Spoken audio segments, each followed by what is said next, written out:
Welcome to Reliability Matters, a podcast for the electronic assembly industry. Each episode covers topics related to reliability, best practices, and environmentally responsible assembly techniques, with insights from experts across the electronic assembly industry. Now, here's your host, Mike Conrad. Welcome back to another episode of Reliability Matters. I don't know if I can ever get that music out of my head. I've listened to it too many times.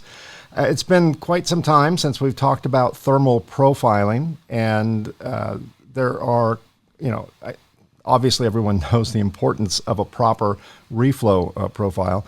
I was involved in producing a study with some colleagues over the correlation between thermal reflow temperature, particularly peak temperature, and contamination on a board. It turns out that if there's just a minor drop, just within 3 or 4% of the peak temperature, we end up with a lot of extra contamination on a circuit board. And that fact just reminded me that it's probably a good time to talk again about thermal profiling. And who better to do that with than our friends over at ECD. So I would like to introduce Mark Waterman from ECD. Welcome, Mark. Thanks for agreeing to be on the show. Yeah, absolutely. Thanks for having me. Of course. So tell me a little bit about, not that I can't imagine there's too many members of our audience that have never heard of ECD, but for those that don't know about ECD, tell me a little bit about ECD, its background, when it started, what you guys are known for. Well, ECD was actually started in 1964. We've been around for a few years.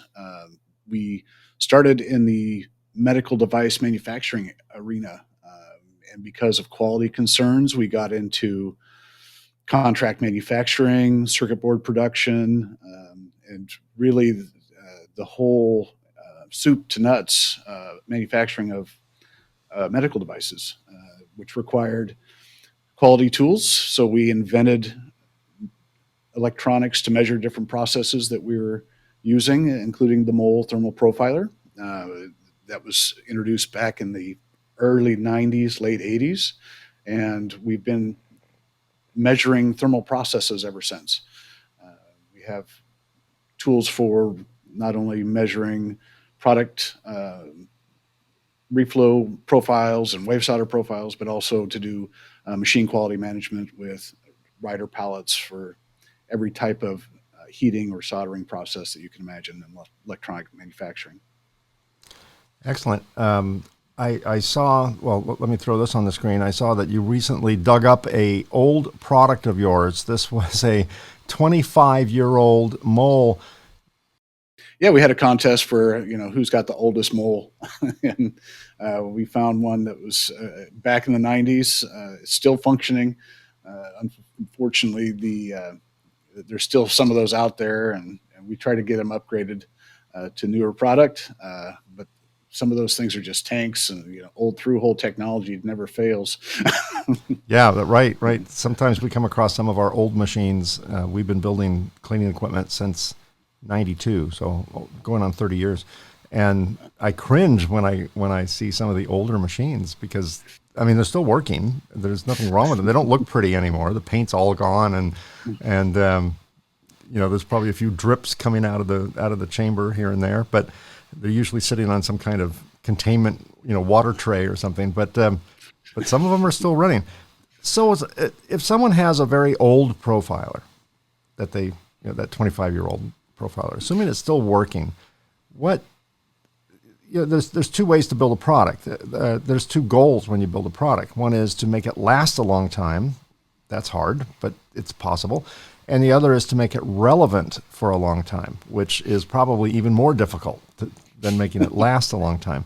So if someone has an old mole, if they go to some used equipment place or they buy it at auction for $22 or whatever, at what point does it lose its relevance? So, how does it stay relevant? Does it not stay relevant?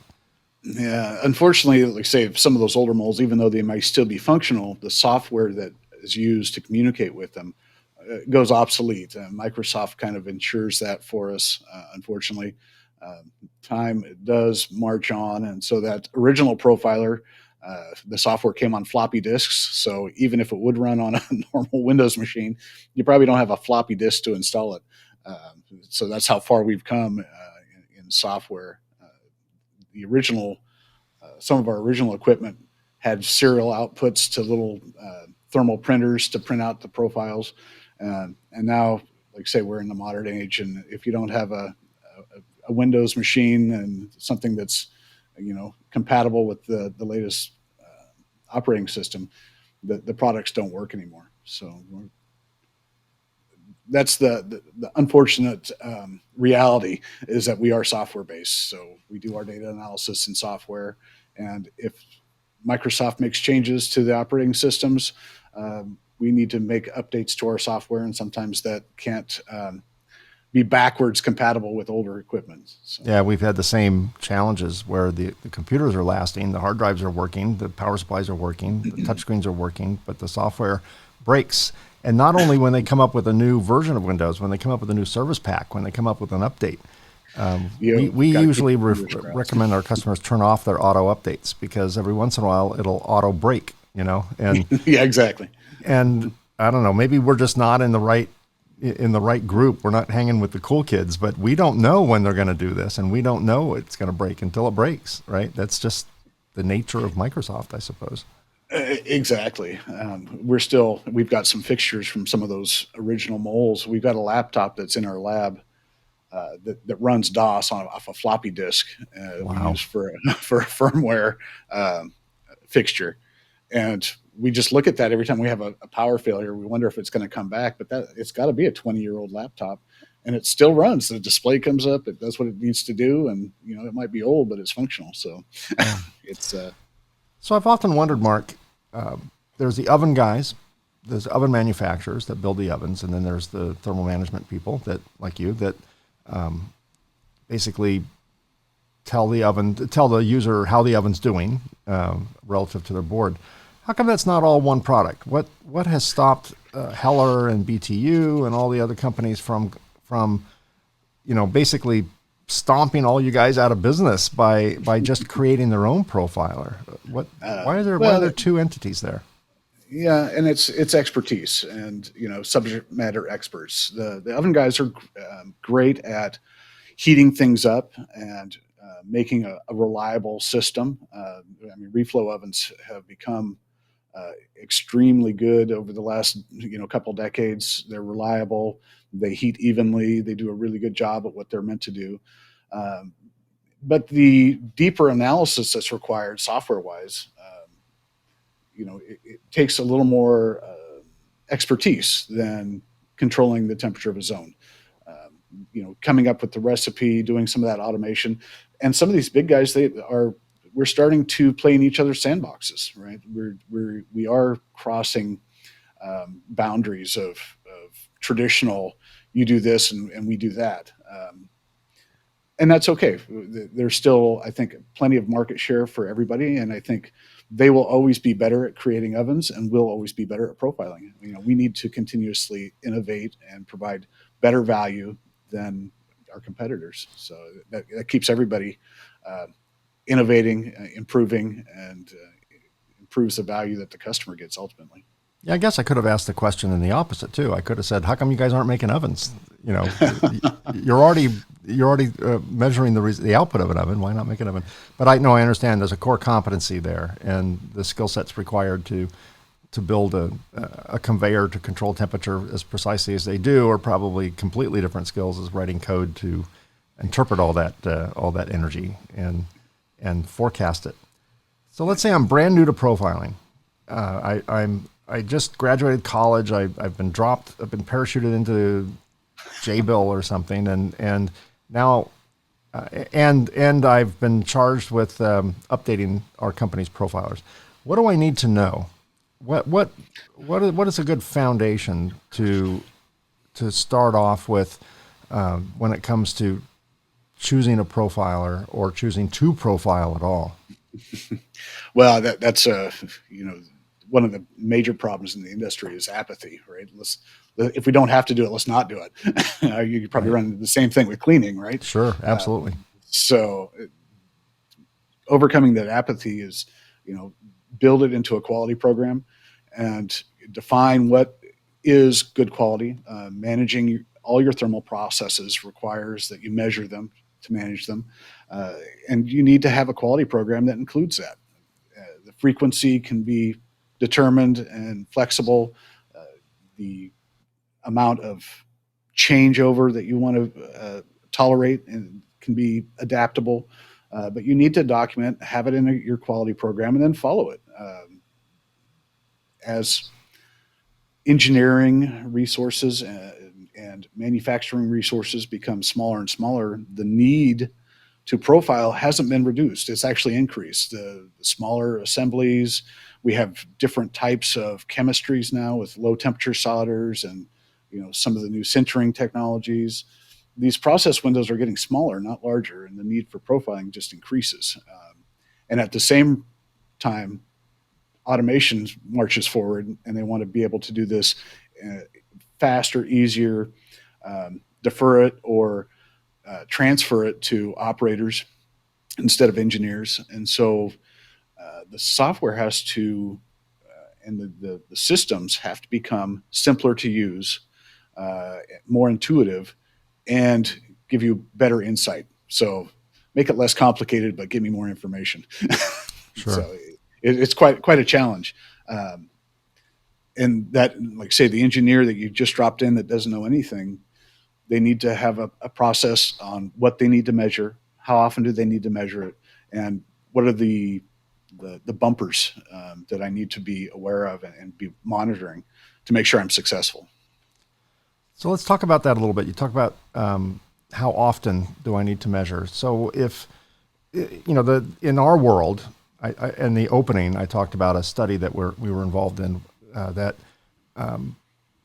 where we were reflowing boards at a quote unquote proper peak temperature, 250 degrees, and then extracting contamination from under various parts of the board and determining that, we had basically a pass. The contamination level was fairly low with this no clean flux.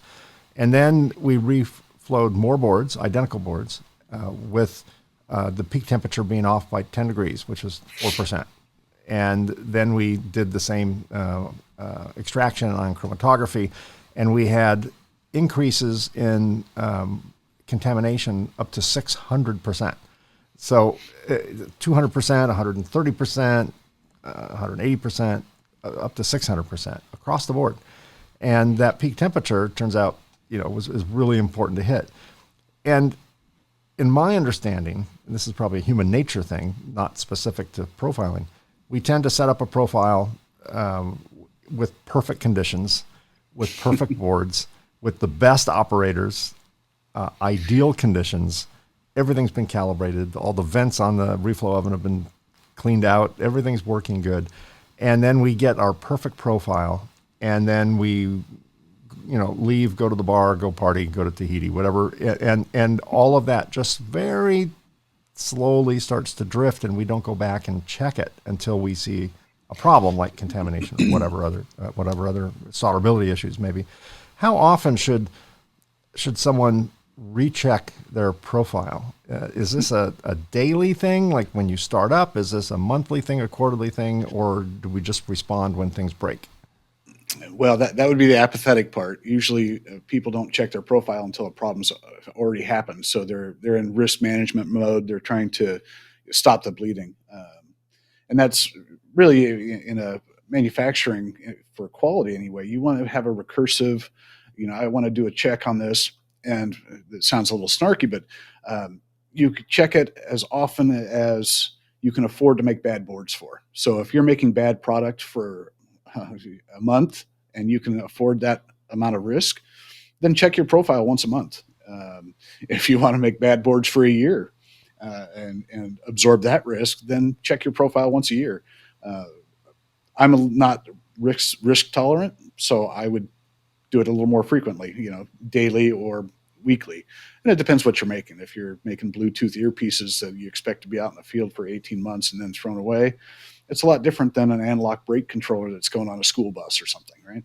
So it's all about managing the risk and the exposure to risk that you might have. I know now that more and more electronics are going into active safety systems for for the automotive industry, more and more medical devices, the amount of liability has really increased. And having a quality system where you're measuring it and proving that your process is stable and in control is more and more important than ever. So, yeah, that makes a lot of sense. So me still being the new guy, we'll keep playing this role. okay, sure. In thermal profiling, what are the most common mistakes I'm going to make based on your experience? Understanding the importance of the profile itself. So, just as you mentioned with the cleaning, different alloys and fluxes require different types of values to monitor or measurements to monitor. Same with voiding. So you need to be aware of what the failure modes might be and what can mitigate those. Also, the points to measure as we get into larger BGAs or more complex assemblies. We need to not just measure a solder sample with isn't populated. You're not getting real thermal data from that, which is, if you want to have a quality product, you need to start off with a sacrificial board that's populated. Then it might cost you $300, and that's the cost of quality. We need to factor that into our quality system, is that we need a populated board to profile. Thermocouple attachment has always been an issue. There's the trade-off between fast and easy and difficult and good. And I think that's a life lesson in general, right? Not just, not just for profiling. So let's drill down on that one, because that one I hear a lot. Again, I'm not an expert in profiling, but what little I know, it always talks about the bonding of the thermocouple to the board. Can people use Kapton tape? Can they use a foil tape? Can they use glue? I mean, what shouldn't they use? Let's start with that. The worst offender is Kapton tape. I mean, Kapton tape can be used as strain relief. It's not good for anything else in profiling, maybe right. to hold something down.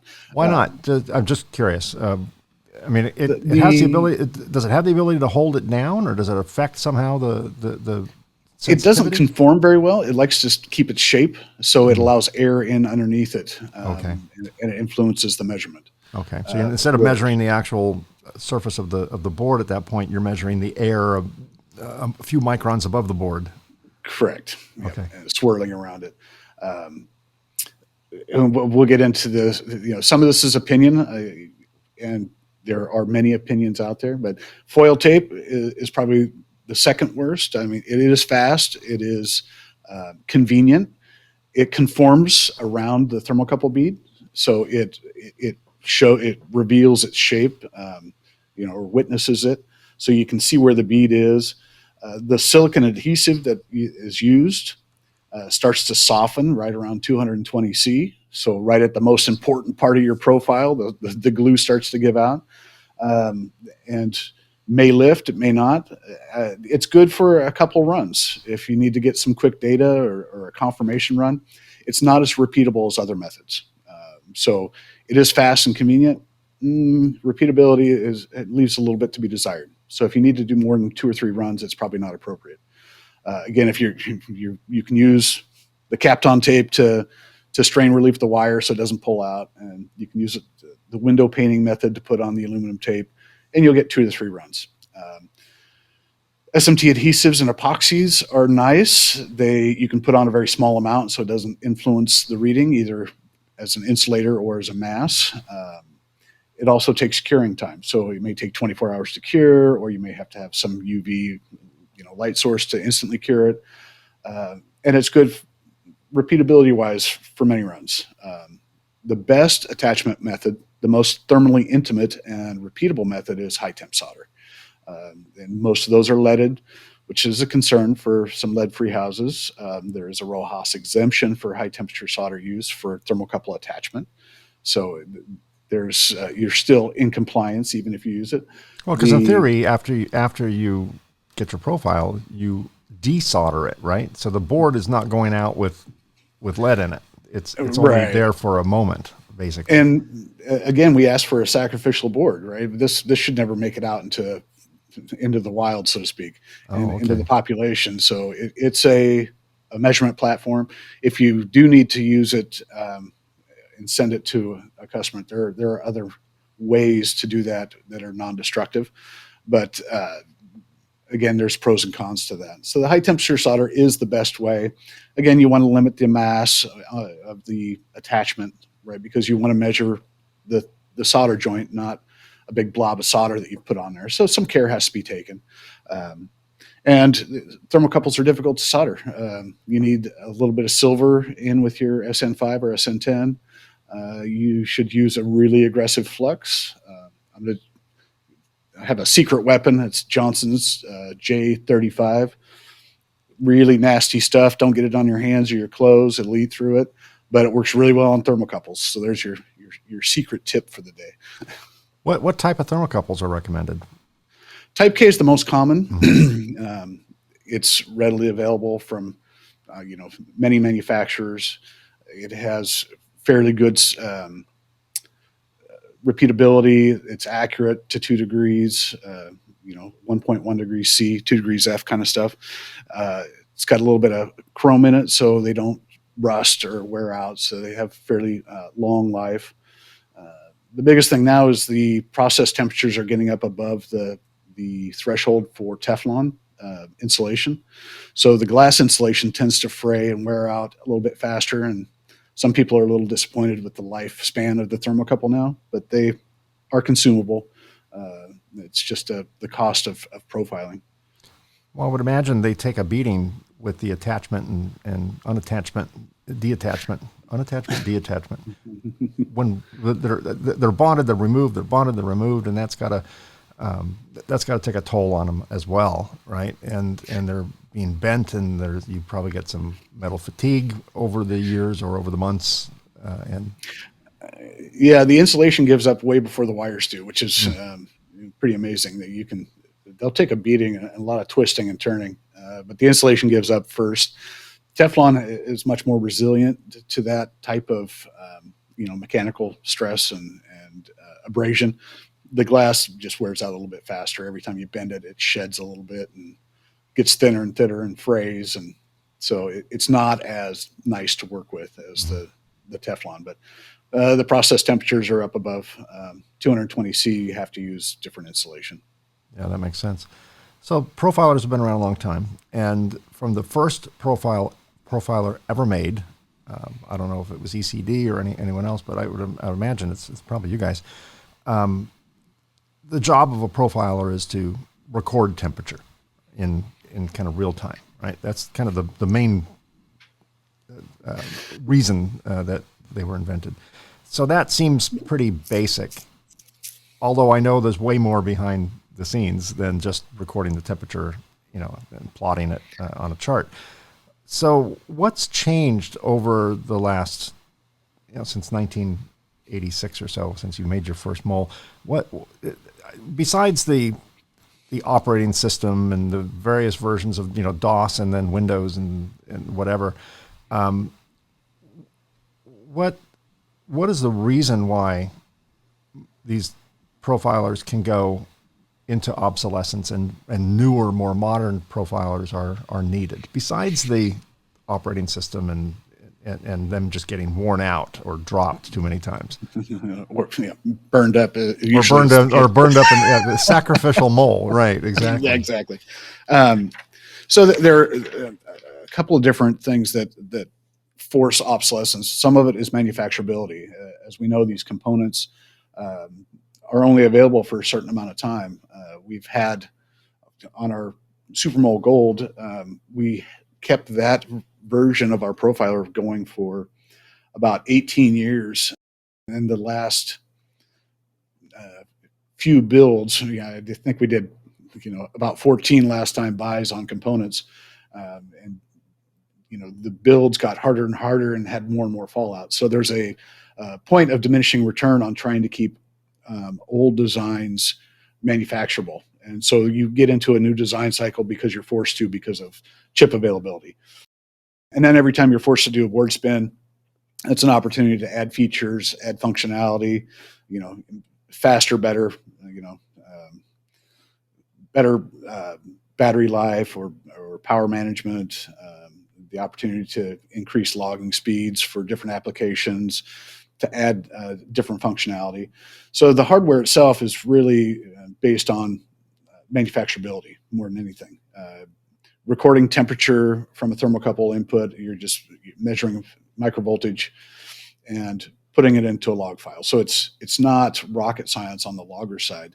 The real innovation and improvements usually come on the software side, and that has to come with usability of the software, making the complex more simple, being able to extract measurements from this time temperature plot in unique ways that are application specific. So semiconductor guy may want to do different measurements than a reflow guy, and we service a lot of different industries that have different types of measurements, like baking, for example. When you bake bread, for shelf life and different types of mouthfeel and bread quality, they have completely different measures, but we need to extract those from a time temperature plot. So being able to automate that is important.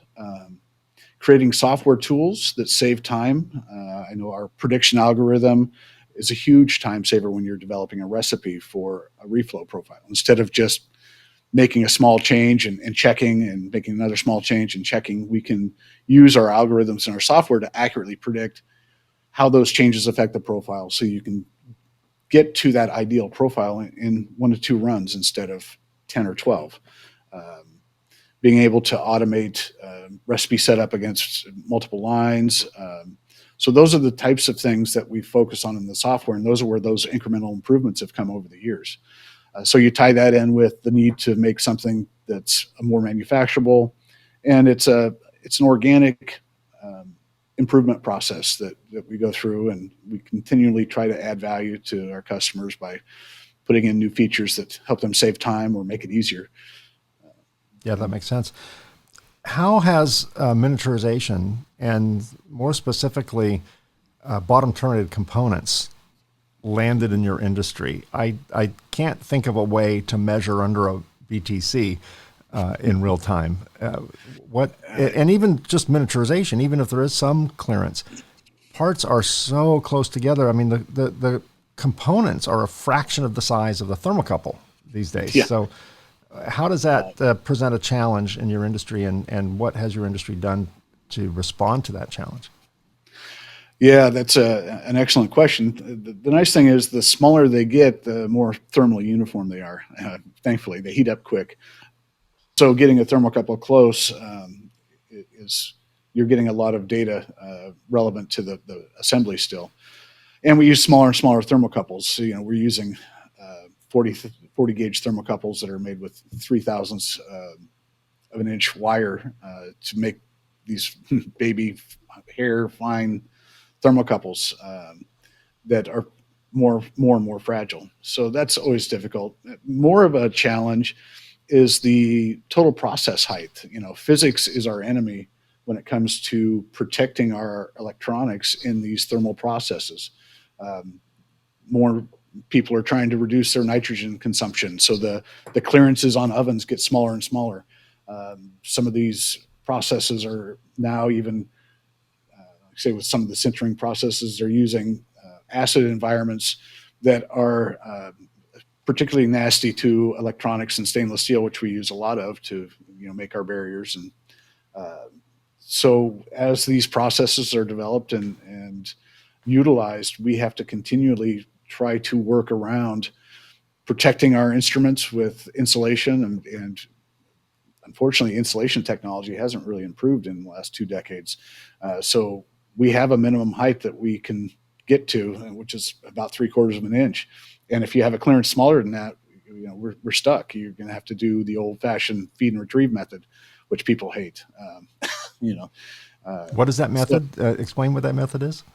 Fishing, where you have, if you have a 16-foot oven, you use 17-foot long thermocouples, and you trail it behind, and When it exits the oven, you disconnect everything and pull it all through from the other side, so they don't burn up. With gloves on, yeah. With gloves on, yeah. I mean, that's where traveling profilers really got their niche, is that people didn't want to use these long trailing thermocouples and pull them through the oven and burn their hands and melt connectors.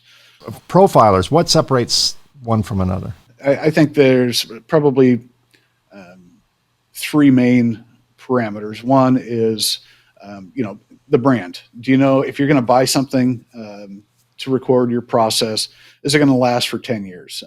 Is it well known? Is it going to be supported? So that all goes into brand.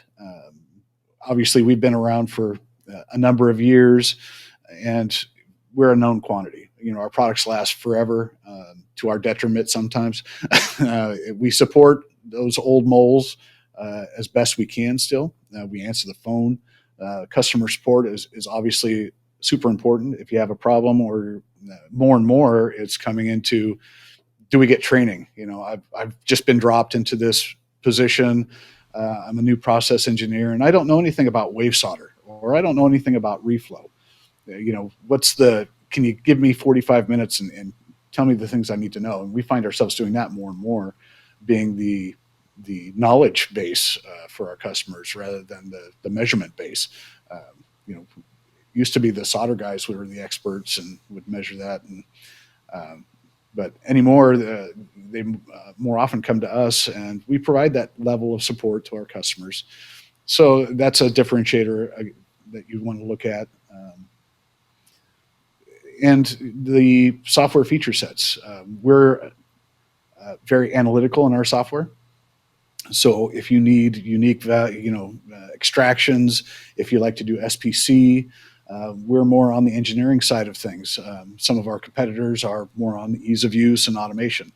Do you consider ECD a software company that builds hardware to host the software, or a hardware company that builds software to allow it to work? Well, that's an interesting question, because we are in a strange position. Our hardware, we sell to the electronics industry.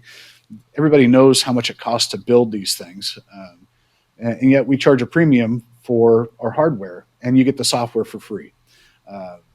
And that's the model that our industry has lived in for a long time. And people are starting to look at that. Do we want to do profiling as a service, and or software as a service, or give away the hardware and become a software company, open source the hardware? And so those are all interesting questions. There is a significant amount of risk and uncomfortableness around that. You and I were talking earlier about perceived risk on marketing and attending trade shows. The same thing is whenever you make a large change in your business model, there is some uncomfortableness around that. So at least for the near term, we're staying with the status quo, where we're a hardware company that makes really good software for free. In the future, we may become a software company that gives away their hardware. Yeah. The reason I ask that is, I look at the Tesla model, auto manufacturer. Tesla they came out of the gate struggling to build cars with fit and finish. They had a wonderful technology. They were leading edge technology, but their cars, at least in the earlier days, weren't all that great. If you looked at the seam lines between panels, they were varying to great degrees, and they weren't building very efficiently. And then I read an article that kind of explained why. It made a lot of sense to me. They are a software company building cars, or an engineering company, basically, an electronics company building cars, as opposed to Detroit, which was a mechanical car company, bringing in electronics. And so the mainstream car companies were late at evolutionizing the technology within their cars, but they knew how to build cars. So they just came at it from a different perspective. So that's what I was wondering. I'm sure that's the battle you guys, not so much the battle, but that's the fine line you guys are balancing since you started. Yeah, absolutely. And the what's difficult is when we make a platform change. you can't give customers less than they had with the old version, right? So Right. it's always got to be more. Right. Right. And where does that end? Yeah. Yeah, exactly. And so your development cycles can get quite long, right? If it took you 3 years to develop for, Windows 98, when Windows 10 comes out, you got 3 years of development to get back to where you started, and then you got to add a little bit to get people to change. Yeah. So, Right.